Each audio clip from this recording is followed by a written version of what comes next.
Okay, hi everyone. Thank you so much for the introduction. Thank you for the invitation.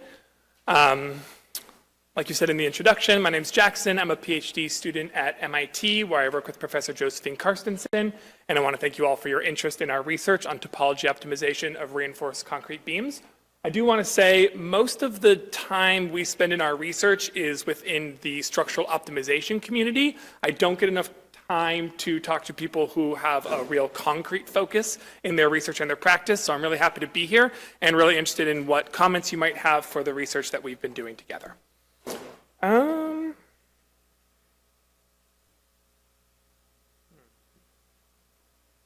Okay. So our research is focused on reducing the carbon impact of the concrete industry, and our hope is to do that by developing ways of designing with more material efficiency. One of the reasons that concrete is such a large carbon emitter globally is just the sheer volume of it that we manufacture. So our hope is that if we can develop ways of designing with higher material utilization, we can use less concrete in our construction projects and bring down that number to help just mitigate the amount of carbon that we produce in concrete manufacturing.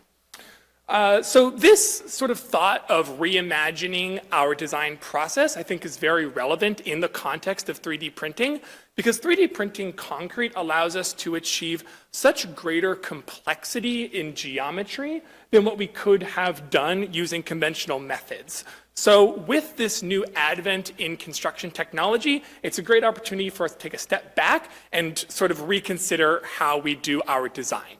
And the way we do that in our lab is through structural optimization.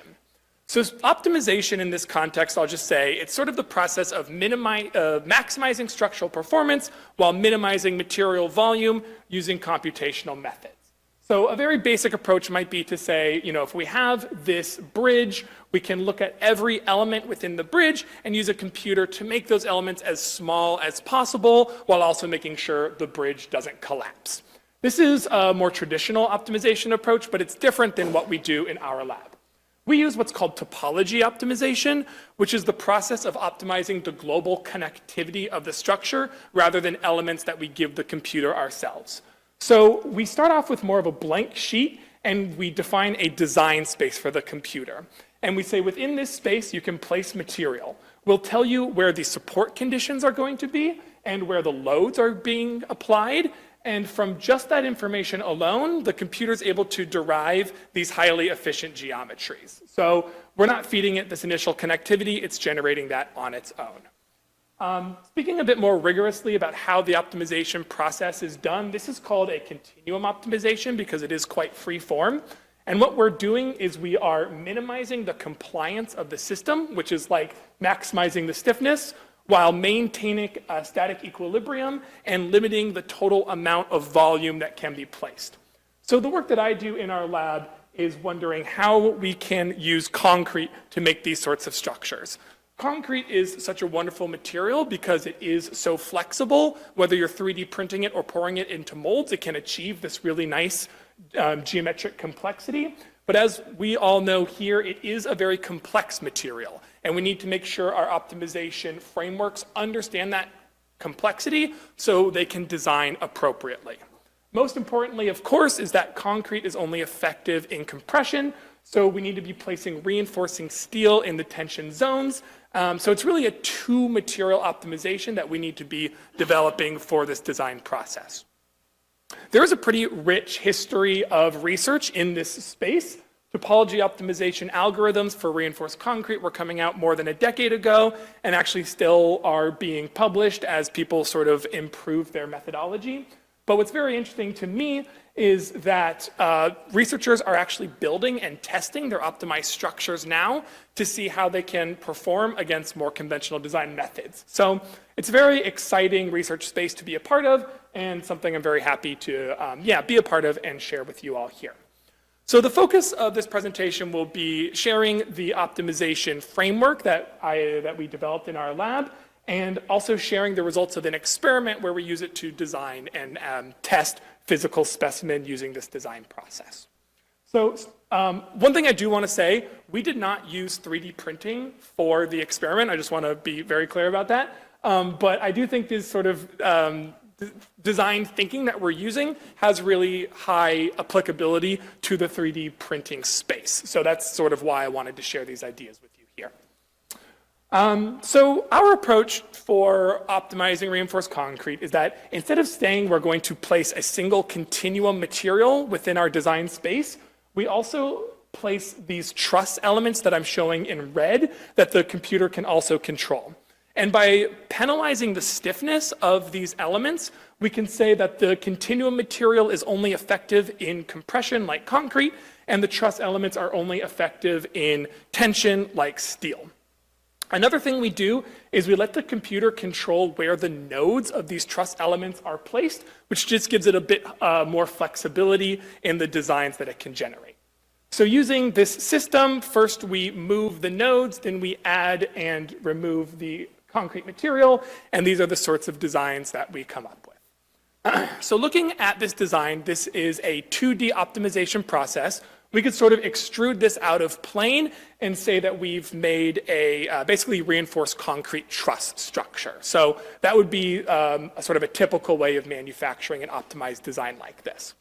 But like I mentioned, with 3D printing technology, even with advanced molds, this 2D paradigm may not be the best way of utilizing the benefits of concrete as a material. It is so flexible, we wanted to take a step back and wonder if this 2D framework was the best way of going about it. So this thought brought us to a paper that was published in 2016 on the non-optimality of Mitchell structures. And in this paper, the authors argue that these 2D optimizations actually generate fairly low performing designs, and what we should be doing instead is designing these variable thickness sheets. And this sheet approach will get much better results than a 2D optimization. We call this VTS as well. So this was really the question we wanted to test in our experiment. If we define this design space with given dimensions, we have a fixed material volume, how will the structures perform differently depending on the optimization method we use? If we have sort of a conventional control specimen that's just a prismatic beam, how is that different than an extruded 2D optimization or this full variable thickness sheet design? That's what we wanted to test. So we decided to take this single load case of 3-point bending with this initial rebar layout and use these 3 different methods to design and test structures with the same volume of steel and concrete. So I apologize, these units are in metric. The size of these beams are about 4 feet long and about 6 inches deep. The experimental specimen can be 3 inches thick, but the control specimen is 2 1/4 to maintain the same volume of material. And we're able to force the optimizer to have a minimum feature size to make sure that concrete struts don't buckle or just fracture when they come out of molds, which I'm showing with that red, the black circle there. So with these parameters for a 2D optimization, this is the sort of design that we would get. And when we add cover and sort of redesign this so it can be manufactured, this is the sort of result that we get. And I want to compare that to the variable thickness sheet, which does look significantly different because of that different optimization style.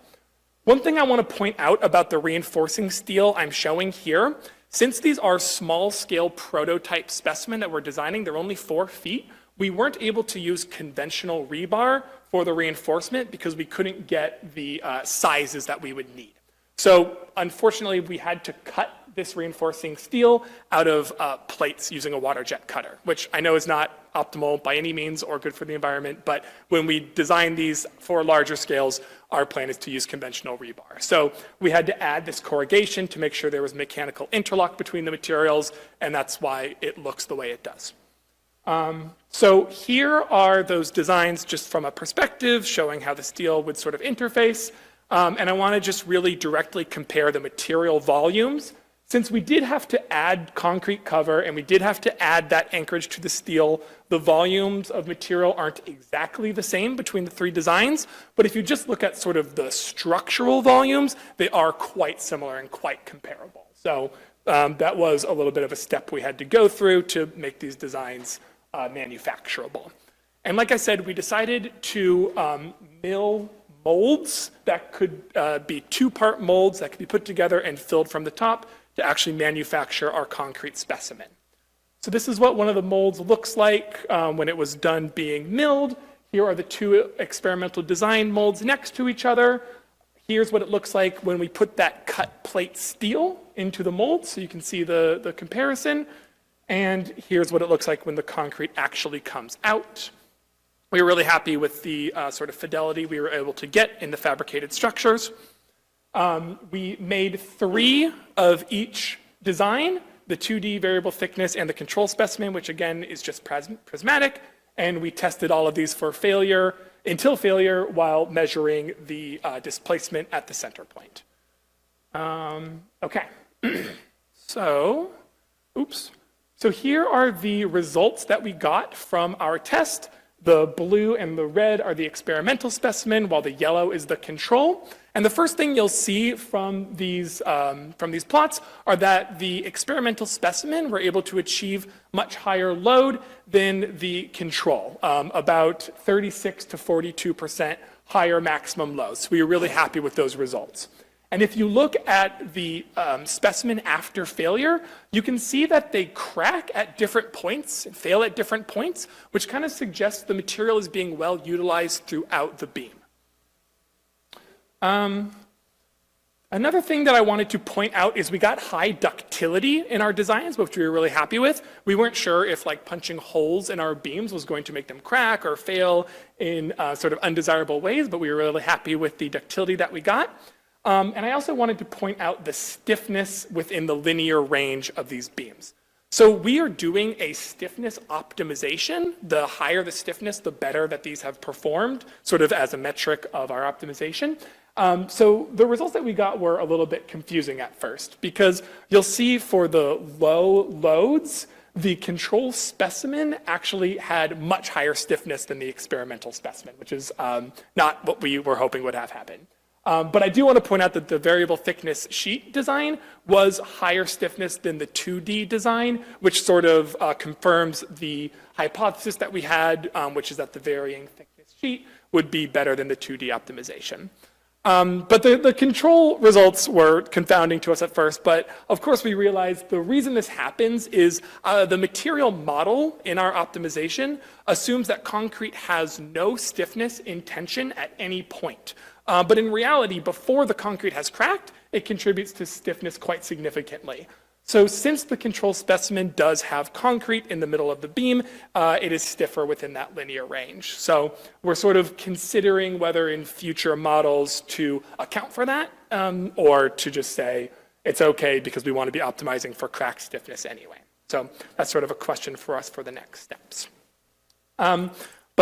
So for this presentation, I have sort of shared the results of this design, fabrication, and experimental process we've gone through for optimized reinforced concrete.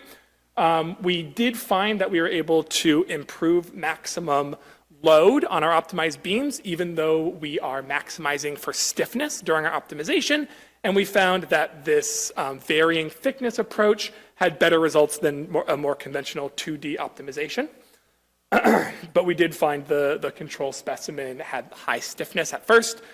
So for the next steps of this research, we're considering whether or not to account for the cracking in our material model, but we really want to experiment on larger specimen, and we are interested in how we can use this design framework for 3D printed structures. So implementing 3D printing constraints such as maximum overhang angle and those sorts of things could be done to make this very robust for a larger 3D printed structure. So that is all I have. Thank you.